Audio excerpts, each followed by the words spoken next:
Welcome to Five or Flop, a podcast for the best and worst historical fiction has to offer. I'm your host, Erin. And I'm Grace, and each week we'll be reading a different historical fiction book to see if they're a five or a flop. Our theme for season 3 is back to school, which means children's and YA historical fiction. I think we're kind of headed down the YA route, maybe. We're kind of in that like tiptoe middle grade area where you're like 10 to 12. This is like they have one kissing scene, and that's like the scandal of the book. Important disclaimer for this week, we are not in the podcast studio today. We are recording from my couch with the attachable mics that Grace got me for my birthday. So if we sound a little different, this is why. And also, if you hear our accidental guest star, aka doggy snoring, that's why. She has an expert opinion that needs to be shared, and that is that she doesn't read. Yes. So unfortunately, no opinions from Flynn on Distant Waves by Suzanne Weyn.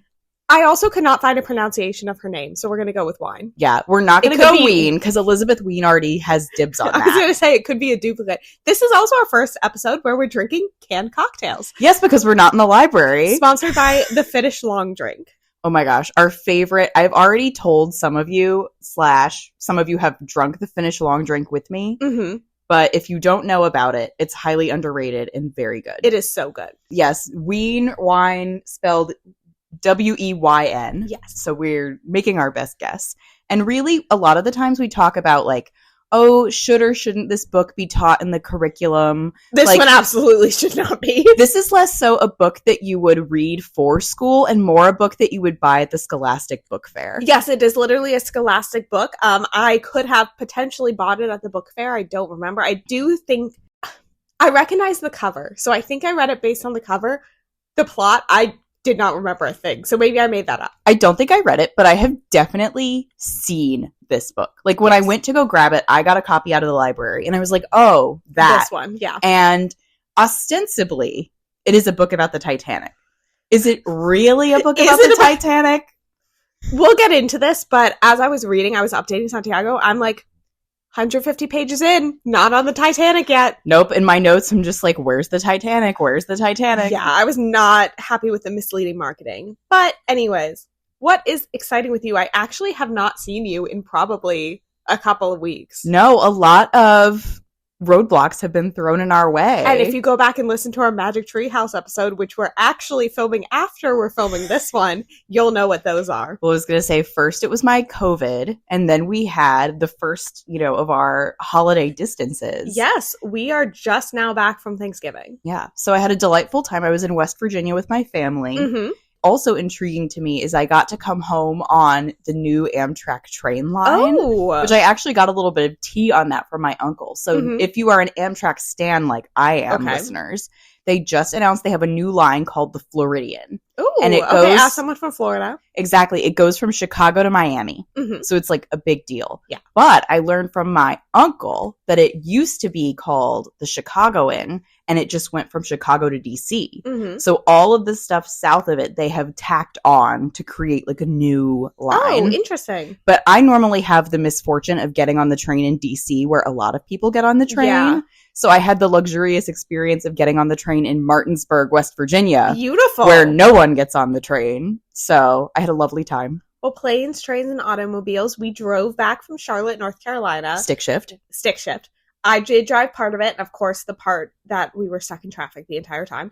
Unfortunate. However, we had a nice time. We were visiting Santiago's family in Charlotte. Nice Thanksgiving. Flynn got to meet cats for the first time. You got to eat potato salad. I did get to eat potato salad, which I love potato salad. So great week for me. But yeah, that's pretty low-key Thanksgiving, I will say. But it was nice. I'm ready. I got all of my holiday shopping done.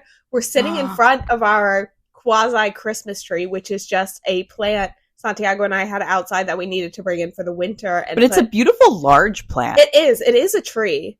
And we have gifts surrounding it. And Ashley got us Snoopy and Woodstock lights that I don't have turned on right now, but you will see at some point. I was wondering, because I can't really tell from here with them being off what the shape is, but when you say Woodstock, I see Woodstock. And then Snoopy is in the leaves, so you probably really can't see it from here. Okay. I'm sure I come here a lot when I don't have COVID, so I'll see them on Yes, you will. soon. Well, we will have a viewing of Muppets Christmas Carol soon. Of course, it's on the calendar. It is on the calendar. And when I say that, I mean the literal whiteboard calendar that we hang on the wall. And the literal Google Calendar that we use. So yeah. And I don't. So good for you. Yeah. I only use it because Santiago uses it, but I will say Google Calendar has changed my life and I really love it. So we have technically a pod Google Calendar that we don't use. No, however, whenever I add my workout class, because I use ClassPass, so it adds it to my Apple Calendar. Oh. And then I can easily click the button to change to like my personal, and it gives me the option to put it on 5 or flop. Well, there you go. So if you're ever curious about my Soul Cycle or Solid Core classes, you can start a separate podcast about that. Are you reading anything fun right now? Well, I recently finished reading. I don't know if you read this. It might have been before we started the pod. I don't remember if it ever came up, but a book that you famously have read before. Yes. And that Santiago is still reading. I was going to say, I don't know if he finished it, but I won in a Goodreads giveaway, actually, Under the Naga Tale, yes. a memoir about surviving the Cambodian genocide, which is something I know about in kind of a vague like the broadest sense. Of terms. Yes. And it was just so awful. Like, I mean, it was a really well put together book. Obviously the descriptions of it were horrifying. No, the book was quite good. The genocide was awful. Well, yes. Famously anti-genocide podcast. I feel like it even stuck like a little harder. You get to the very end and then there's pictures of all of the people that you've heard about, and that made it hit even more. The one thing I really can't stop thinking about from that book, there's one point where I think it was his nephew, it was his nephew, younger brother, something, just got lost, like, because there were so many people in the shuffle, and they're like, oh, we never saw him again. No, and it came back at the end to be like, yeah, like in the epilogue, like they never found that boy ever again, and he disappeared way in the beginning of the book. Oh my gosh, yeah. And there's a part where like they get out of Cambodia and they get to Thailand. And so you're like, okay, there's a lot of book left, but it's going to be about they end up in America. So it's like their process of getting to America, all of that. But they get sent back to Cambodia. Yeah. And that's the most devastating part. Like having to walk down the mountain that's near the border that's covered in landmines. Because the Thai people don't care if they get blown up, essentially. And neither do the Khmer Rouge. Sorry, that's not how you say that. But, well, I guess I'm not sorry to them. Yeah, no. But, oof, yeah. Yeah. I would recommend it, but you have to be prepared for You have to know what you're reading. Absolutely, yeah. What about you? Are you reading something nicer? I am reading something much lighter, and I am working my way through the Dear Americas, I believe, as I have discussed.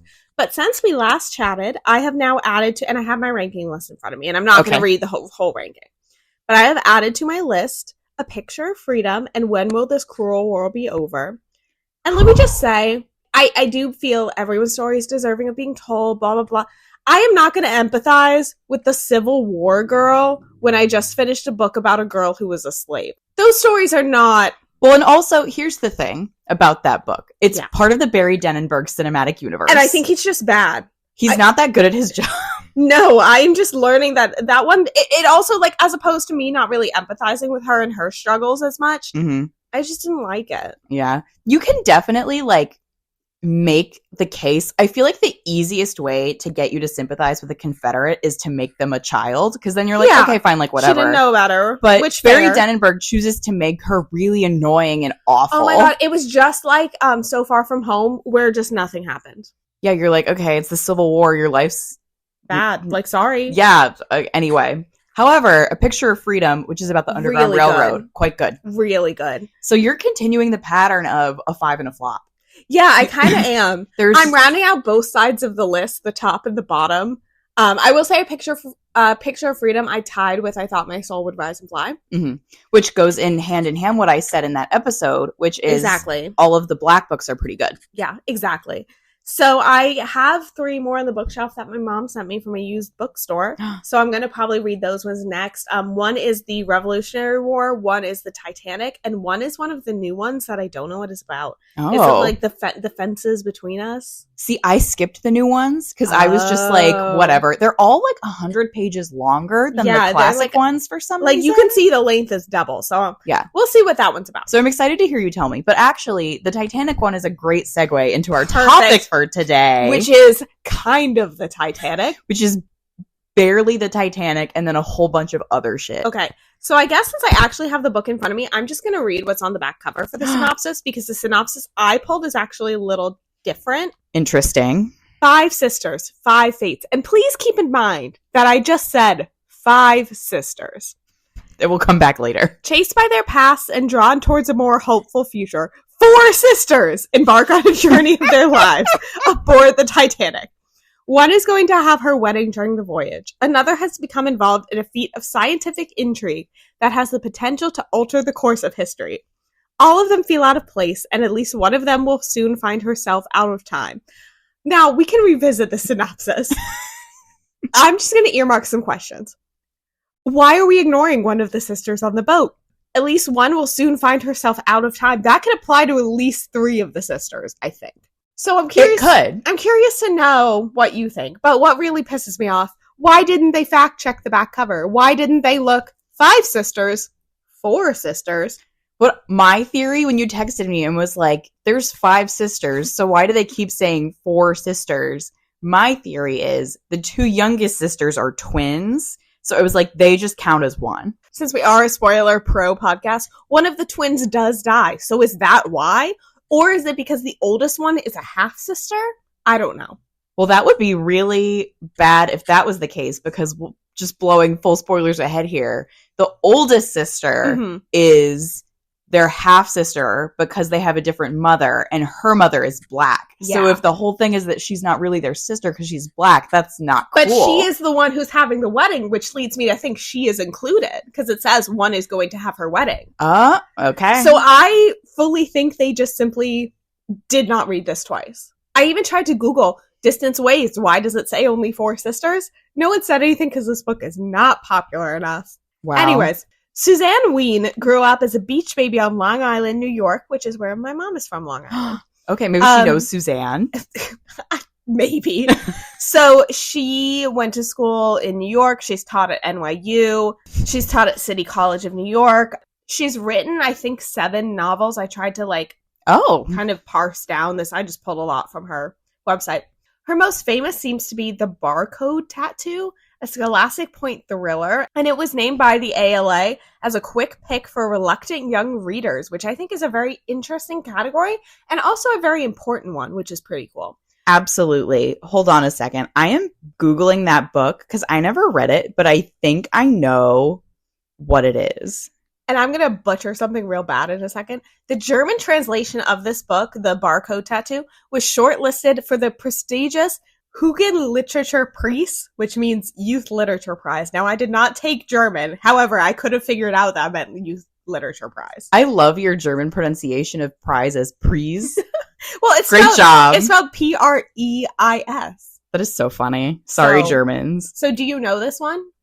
It has 2 sequels called The Barcode Rebellion and The Barcode Prophecy. Yeah, I definitely heard of this. This was very much in the wave of YA dystopia. Yeah, that was one of those ones what if you lived in the future and everyone was getting a barcode tattoo? Yeah. And if you said you didn't want it, they'll shoot you for or whatever. Reason, yeah.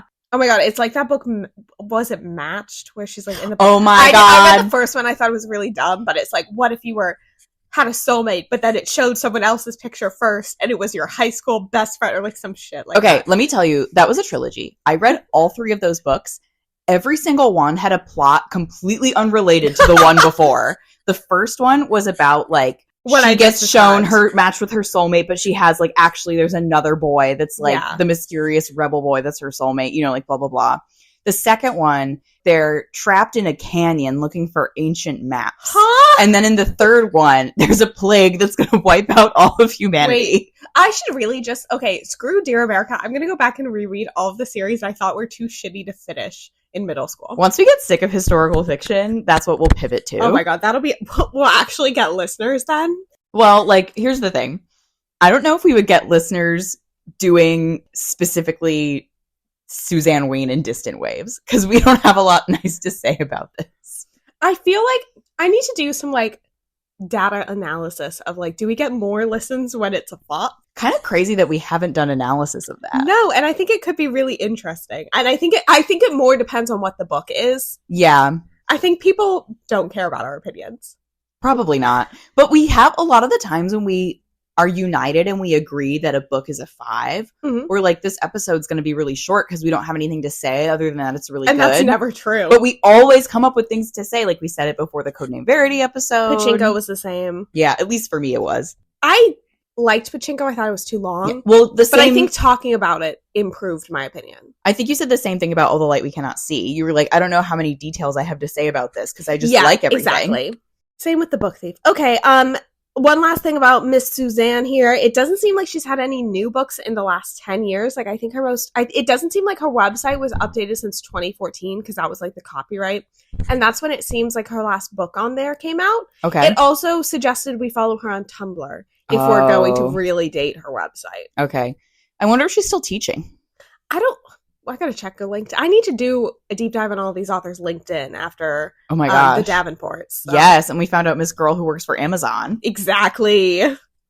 Have you read anything else by her? Because I have not, and there's no movie or show. However, when I did look up Distant Waves movie, I found like a 2-minute class project someone did on it that had 18,000 views, and I didn't watch it. But I was impressed. Okay. Well, we can't get a whole bonus episode out of that, so I think everyone will be spared us talking about it. I think we could do a bonus episode. We could probably find one for most of these books. Probably, yeah. That's a good idea. Like that Disney Plus show where they bring back adults who did theater in high school. I ate that show up during COVID. I never watched it, but I like the idea of it. I think they should have continued with it because I think... No, they shouldn't have continued because the audience is way too niche. Yeah, I think they probably got what they could have out of it. I enjoyed it, though. But anyway, no. Although, like I said, I've heard of the barcode tattoo. Mm-hmm. I saw the cover of this book all of the time at the book fair. Like, maybe if you had said to me in, like, elementary school, like, Suzanne Weyn, I'd be like, who? But, like, the books were in the orbit, you know? Same here. I think I read this one, but I really don't remember anything. However, I read like a lot of books as a child where I'm like, if I saw the cover, I'd probably be like, oh yeah, I know that one. Couldn't tell you what happened. Well, I will say though, I will add, I posted this book on my Bookstagram, which, I should plug it more at Grace Hand Reads on Instagram. I post all the books that I read. And a friend of mine who's my age group peer, Haley commented and said, oh my gosh, I was obsessed with this book. We should have gotten Haley on the pod. I know, it's too last minute. I had COVID, like blah, blah, blah. We only have 2 mics. We're not in the studio. The next time we're in the studios for Magic Tree House where we'll have another special guest who you already know about because that episode already was came last out. week. Yeah, this book, at least it's still enough. Like, I got it out of the library. Like, it's important enough that the DC library system deems it important enough to hold. So. That is true. So our judgments for this one come on the book and characters within it rather than any real historical figures they may have been based on. Oh boy! There are more real historical figures in this book than fake characters, and all of the 5 sisters are fake, so there you go. Yeah. There's a lot of characters. Yeah. Can just end it there. And also, as we've already given you spoilers, I hope you know that's more are coming. Yeah. I think that kind of addresses like our 2 biggest problems with the book, which is there's too much going on and almost none of it is related to the Titanic. Yeah, so let's just set the scene a little bit. So this book should not be about the Titanic. It should be marketed about, and I get why it is, because the Titanic is going to pull a fucking 12-year-old girl's interest like nothing else. Exactly. But she's like, I'm writing my book for the 12-year-old girls, not 12-year-old boys. Exactly. Yeah. Me writing books. Well, I was going to say, if it was actually marketed to what it is about, which is the spiritualism and Tesla. Spiritualism, 12-year-olds don't care about that, and boys would go for Tesla. And this is, to clarify, this is Tesla of being in the prestige fame, scientist Tesla, not the car. No, the Nikola Tesla, the famous inventor, who in this book seems real stupid. Oh my god! He was the enemy of the book. Okay. So actually, for those of you who don't know, Nikola Tesla sank the Titanic, just so you know. That is, and also killed one of the sisters. Killed the 5th sister, which is why there's only 4. But it's okay, because of the spiritualist undertones of the book.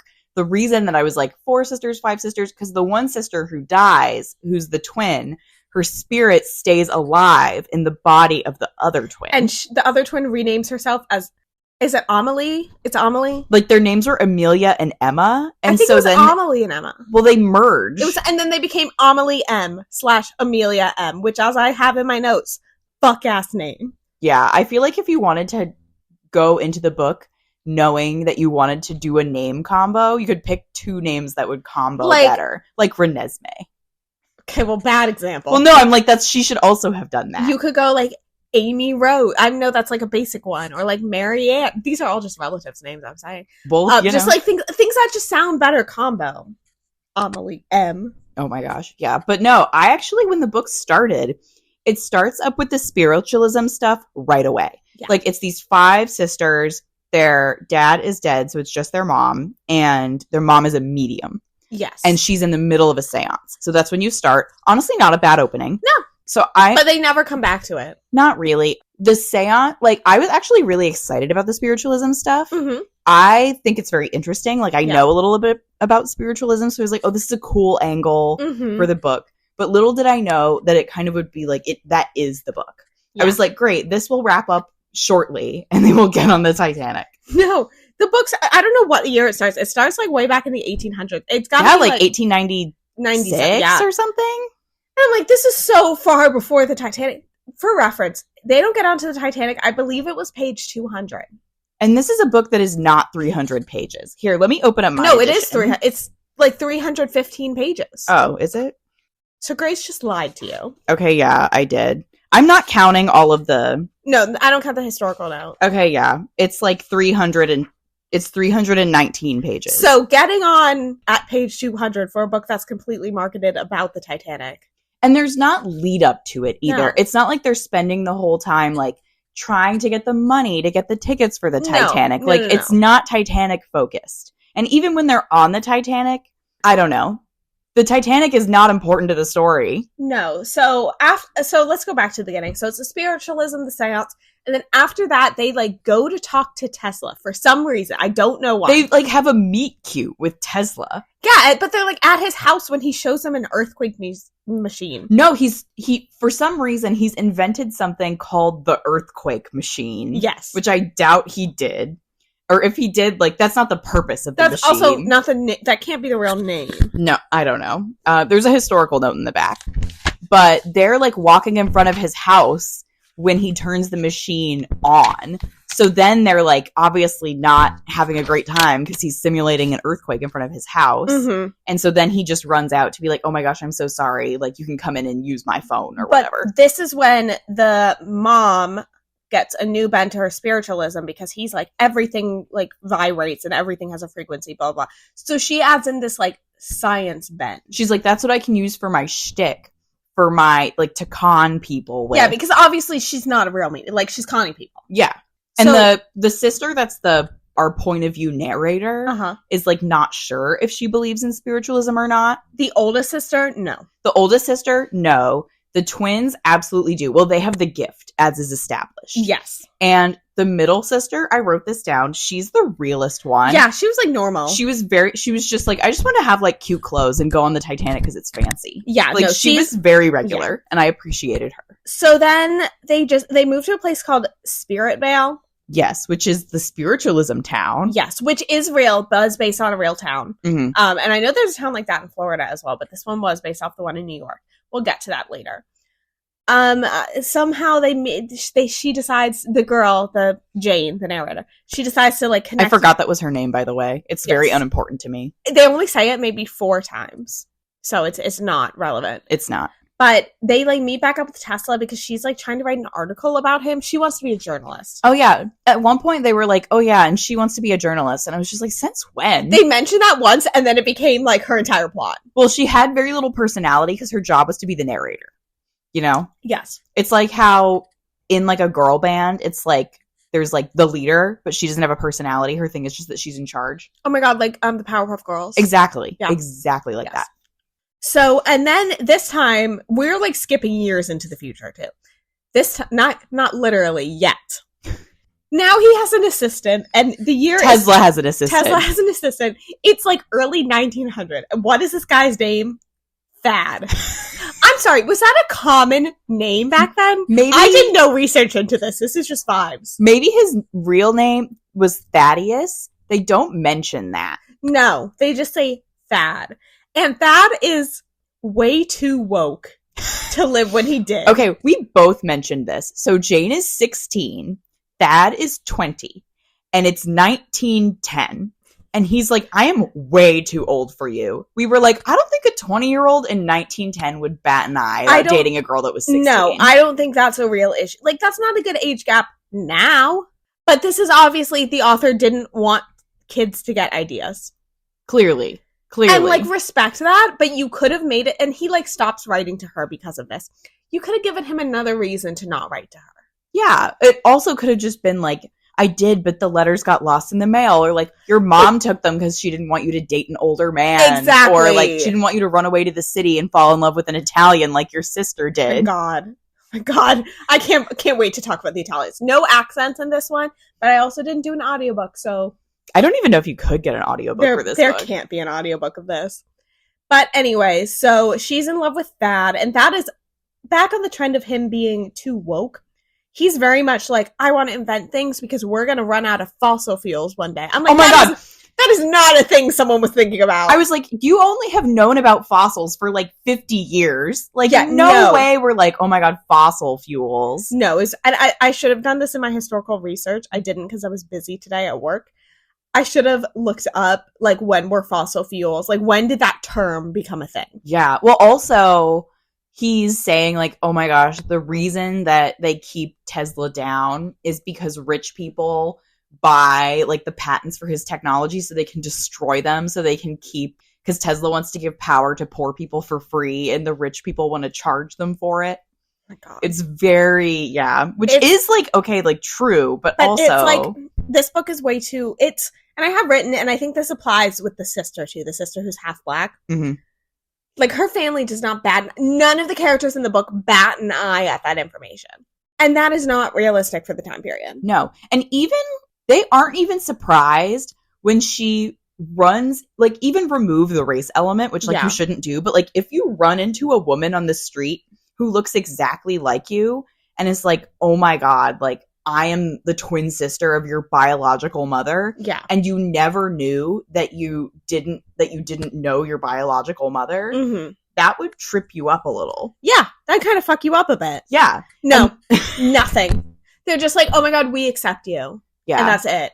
She's kind of slay about it, though. She's like, okay, well, that changes my whole life because I know that I am black now, even though I can pass for white. Yeah. And her mom is like, what are you talking about? There's no difference. And she's like, are you insane? Yeah. Like, of course there is. She's like, you already made me live in this stupid ghost town where you con people. Yeah. And now you're trying to be like, no big deal that I'm not your mother and I didn't tell you. So this prompts the sister, and I wish I remembered her name, but the only sister's name I remember are Amelie, Anne, and Blythe. Mimi is the oldest sister. Mimi. Yes, Mimi and Ninette. Mimi runs away to go be a companion for Ninette, who is a French whore. One of the rich men's, like, mistresses. Yes. And then Jane is like, how can you keep company with this woman who's a mistress? And Mimi is like, well, I get to go to Europe. So she goes to Europe and, like, cuts ties. The mom and now the four sisters, because we're down one. Yes. They go to Europe to go to a psychic convention. Yes, where they meet Sir Arthur Conan Doyle. Yes. And they convince him that spiritualism is true. And famously, Jane has gotten very into Sherlock books. Yes, she loves to read Sherlock Holmes. That's one of her other personality traits. She's not like other girls. These are boy books. So they're at this psychic convention, and it comes up that this is a real book. Like, that book that was written, like, years before the Titanic came out about the boat, the Titan that sank after hitting an iceberg. And that's a real thing. They find out about this, and they're like, oh my God, the Titanic's gonna sink. And then they find out Mimi is gonna be on the Titanic. Yes. And then Blythe, who's the middle sister, who's cool and normal, is like, well, I don't believe in any of this spiritualist bullshit, but I want to go on the Titanic because it sounds cool. Yes. So she gets a job nannying, basically, for a rich lady on the Titanic. Mimi is engaged to an Italian guy who doesn't mind that she's black because he gets persecuted for being Italian. And it's the same thing. That is a plot point that they do discuss in the book. It's the same thing. And I do understand that there was rampant anti-Italian persecution, but we're reading this with our modern eyes, and it is funny. It is not the same. It never was the same, but it is funny. And then Jane is like, oh my God, we have to warn them to get off the Titanic. So her and the twins, they, like, ditch their mother. The mother is, like, not mentioned for, like, the rest of the book. No, they just completely abandon her. So they sneak on the Titanic. No problem at all. And thank God they run into Thad. Because Tesla's on the Titanic! Of course he is. Along with not every single rich person in the world needed to be in this book. But, like, the Astors, Guggenheims, they actually were on the Titanic. So they were like, they set the seed beforehand. Like, we met Guggenheim. We heard about Astor. We met Houdini for some reason. Oh my gosh. Houdini appeared on like one page. Why do we need to talk to Houdini? This was a prestige get together. Oh my God. No, literally. But no, so they get on the Titanic. So they're like, great, we'll get our sisters and tell them you have to get off the Titanic because something bad's going to happen to it. But then before they can find their sisters, the Titanic sails out to sea. Yes. So now they're all on the Titanic. Not the 4 sisters, all 5 sisters exactly are on the Titanic. Please keep in mind. Exactly. So then they're on the Titanic for like, this is page 200. There's a good while before the boat sinks. Yeah. Oh, and here's another crucial element. The reason that they went to Europe in the first place to go to the psychic convention is because the mom was writing letters back and forth with this other spiritualist guy.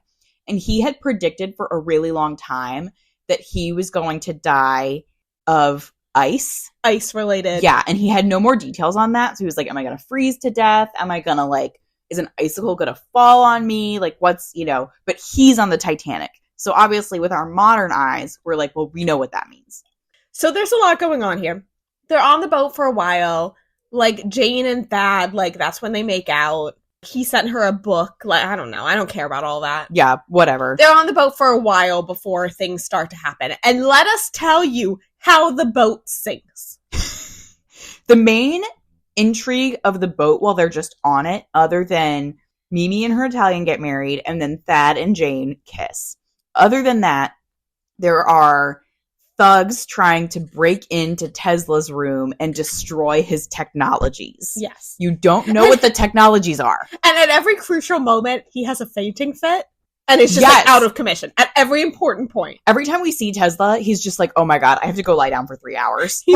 He's just like Flynn sitting here snoring. Exactly. He's very useless and very like, the impression you get of him is not positive. It's very much like, I got the impression that the author like wanted to have these real life historical figures, but didn't want to impact their image at all. Yeah. And didn't want to portray them like in any sense falsely. And it's not like she would have gotten sued. No. Well, I think she definitely did like what she felt she could within the realm of certainty. Like when Guggenheim shows up and he's just like, ha, like, I'm rich, get these stupid poor people out of my way. You're like, yeah, that's probably what Guggenheim sounded like. Yeah. But it just made them all very flat. Every real character, I mean, every fake character too. They were all flat. Erin, would you like to tell us how the Titanic sank? Yes. You might think that they just steered it into an iceberg. No, that is not what happened. Instead, Tesla is showing off his invention to Astor, I believe. Yes. And also, who is going to invest theoretically. Because he was in real life a big investor. And we will get to that in the historical accuracy. He was trying to show him his machine that could match the vibrational frequency of the iceberg and shatter the iceberg. Because they know they're steering towards it and they can't steer away in time. So Tesla's like, I will save the day. However, the thugs, while he was napping, fucked up his machine. So they basically like put gum in the button so you can turn it on but not off. So Tesla's fault that the Titanic sank. Yes. Because it malfunctioned and they crashed into the iceberg. And also it made them like, not only did it make not do what he wanted, it made them like steer into the iceberg like more harder. They would have been able to turn away if not for someone sabotaging Tesla's invention. And then Tesla goes, thank God in the cargo hold I have a time travel machine. That's right. Tesla has a time machine. Thank God. It is the prestige. But while this is going on, while Jane and Thad are going to get the time machine, Amelie is sleepwalking. Which she's been doing the whole time. Yes, which we don't really care. She also doesn't speak, but sometimes she speaks through Emma. Is it that one of them doesn't speak and one of them sleepwalks, or that one of them does both? Amelia, whatever her name is, she does both. Okay. And Emma's trying to save her. Emma fucking dies. Or no, they both fall off. One of them dies. They're both grievously injured when the Titanic like snaps in half. Yes. Emma dies. Amelie does not. But then Emma's spirit lives on through Amelie, because then later she like wakes up from her coma and talks and they're like, it's her sister's voice. Even though they're twins and probably sound the same. Anyways, so that's when she changes her name to Amelie M. Mm-hmm. Hateful. But here's how they get off of the Titanic, because they're going into the cargo hold. And you might have heard that and think, the cargo hold, that's the bottom of the boat. That's where all the water is. Exactly. Correct. That is what's happening. However, they get down to the boat and Tesla goes to get his time machine. Now, as an intelligent reader, I'm like, they will go back in time and unsink the Titanic, because that's what I would do if I had a time machine. Tesla says, I have a time machine, but it only goes forward. So you're like, okay, you kind of can't do anything about the Titanic now. It's too late. So what do? You move forward in time 3 hours, so you're floating helplessly in the water where the Titanic sank. The people got hypothermia and died from. No, but you conveniently time it so that you are in the water when the one lifeboat comes back to pick people up. So you're not dead yet, but it's not looking good. However, Mimi and Thad are gone. They're gone. So everyone's like, damn, they died. They died on the Titanic. But then we flash forward 2 years. This is the best part. Jane has a newspaper job, and they only give her the fluffy girl stories. Of course, because it's 1912. She's not a real writer. But no, at the newspaper, she sees a picture of two people who look very familiar. Mimi and Thad were set 2 years in the future. So everyone else moved forward 2 hours in the future, and they were in the water outside of the Titanic, but they got flash forward 2 years. So they just showed up in the water in Canada 2 years after the Titanic sank. And it was during the war, so everyone's like, oh my god, spies. But then, like, Jane goes up to get them. She's like, I know who they are, no problem. And then she says to Thad, we're the same age now. She's like, so we can get married. And she's like, oh, by the way, my sister, your Italian husband drowned on the Titanic. Oh, yeah, he did drown. And she's like, oh, man, like, oh, well. Yeah, like, she's like, we weren't married that long. But as you can see, there's so much. We never see the mother again. No, we don't. I didn't even realize. I was like, wait a minute. What happened to her? It's nothing is good.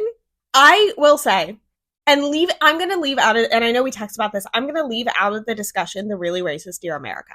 We dislike that one for very real reasons, but not related to plot story, related to how racist and problematic it was. No, like I said to you, like, if that woman, whose name I don't remember right now, I apologize. Yeah.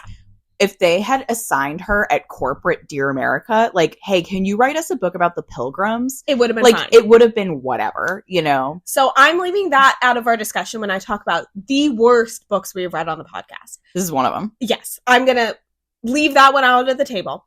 But our other ones, The Spy, Love in the Time of Cholera, Johnny Tremaine, that's one from each season. This is the worst one. It's real bad. Because at least those, I can understand how they stand alone as a story with a plot, with a start and finish, with adequate marketing material that tells people what's happening. Yeah. This one, none of that. The pacing, so wrong. The plot, all over the place. Are there any themes? No. No.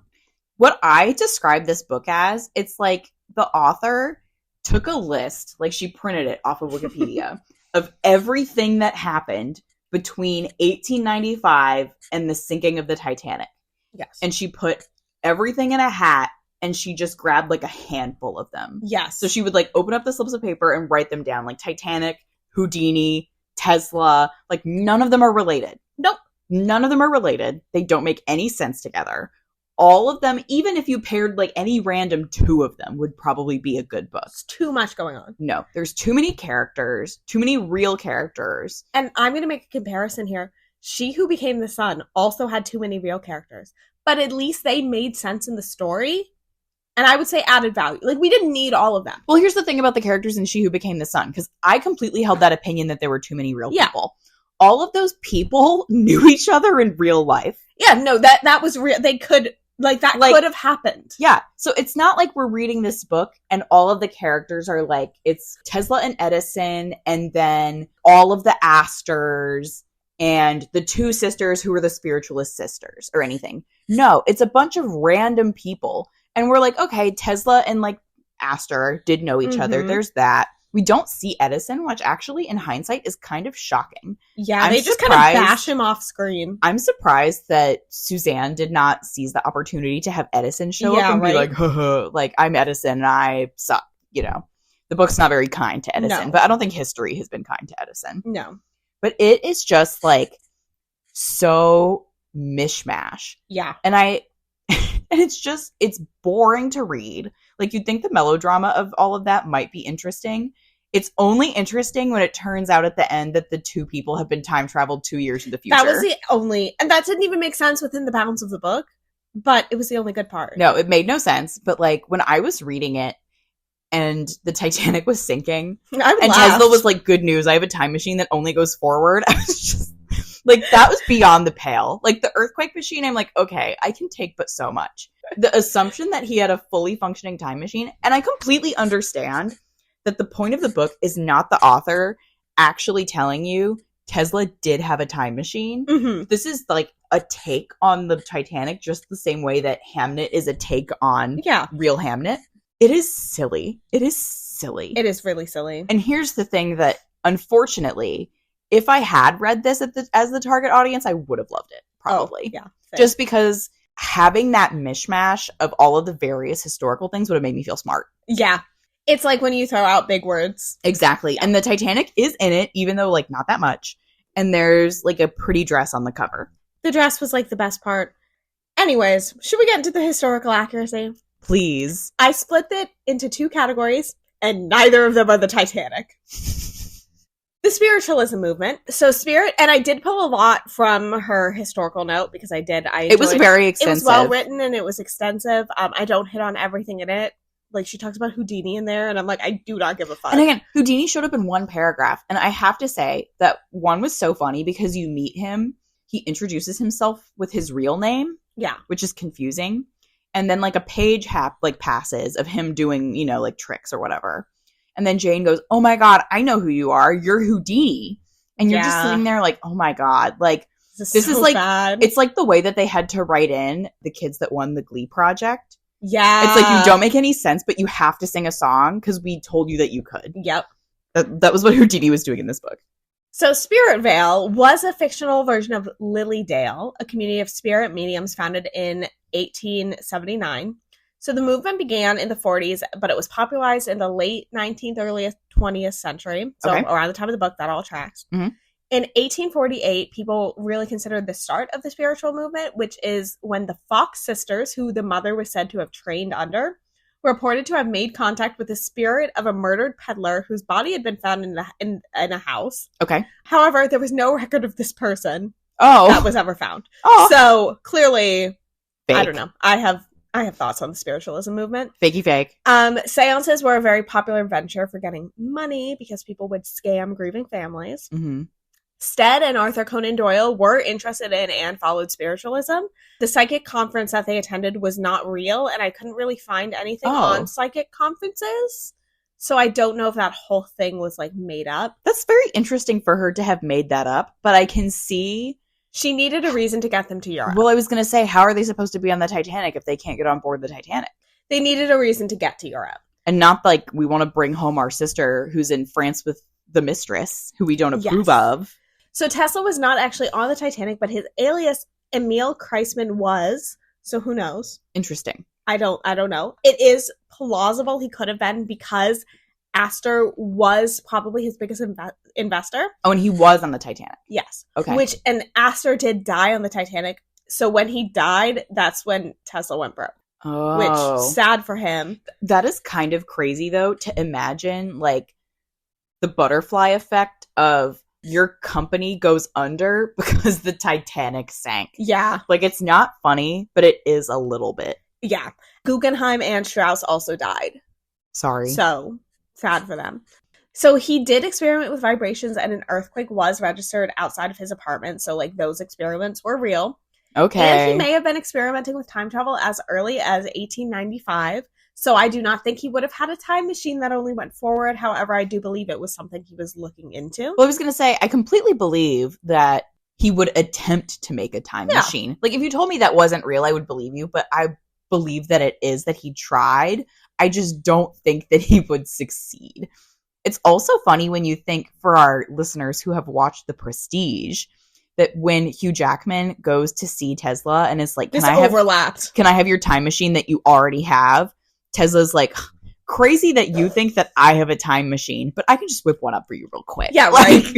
So everyone believes that he could do it. So there has to be a reason this is a recurring theme in literature. Mm-hmm. He didn't make a device that could shatter an iceberg based on vibrations, but he did believe the world itself could be split in half if the right frequency was found.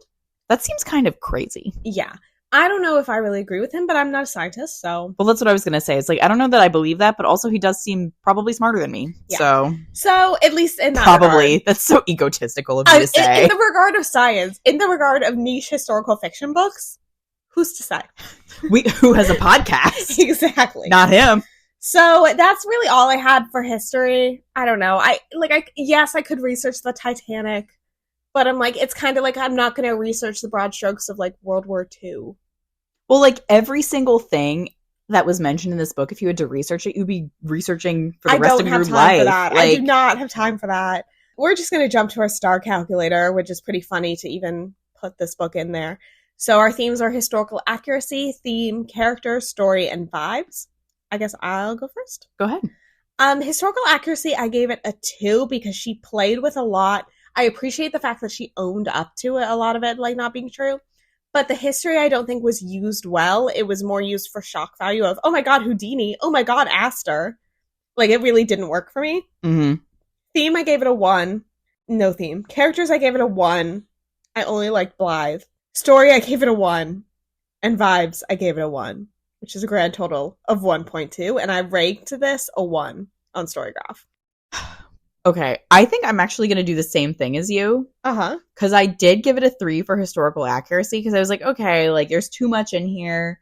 Most of the changes I don't really mind, like the smaller ones. But then I was like, oh, this is a book where Tesla's time machine sinks the Titanic. So it was like, that is a 2. Yeah. Like, it can't be more than a 2.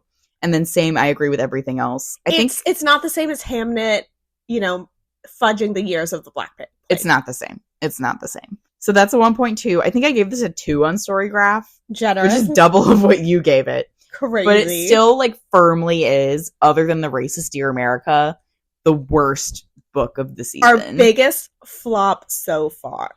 Big fat flop. So I don't think we even need to ask. It's a flop. Sorry, Suzanne. We'll still follow you on Tumblr. Next week, I'm going to say it in advance and I'll say it during the episode. I fucked up making the book list. We fucked up. Okay, I suggested this one. I won't let you take all of the blame. In our constant fight to find a book about Australia, we thought we had found one. And it turns out it is instead a contemporary book. And that is 7 Little Australians by Ethel Turner. It was written about the mid-1880s, but published in 1894. And we did not know that. So that gap period of time would not really be acceptable to us now, but we read it already, so you're hearing the episode. But in the meantime, although we may not have a Tumblr, please follow us on Instagram, Twitter, and TikTok. Actually, we've been getting a ton of TikTok mentions lately, and we have not been active on there in a few months. I'll make a post. But go to 5orflop_pod to see what those mentions may be and let us know. You could also follow, don't forget, our Storygraph reading challenge. We're getting close to the end here. I think we're at 80%. I think so. I think once we're through 7 Little Australians, we're at 80%. Okay, we're almost there. If you've been doing it with us, thank you. Or if you think there's anything else we should read, you can fill out the recommendation form in any of the bios of our social medias. Or you can just email us at fiverfloppodcast@gmail.com. Until next time. Happy reading. Bye.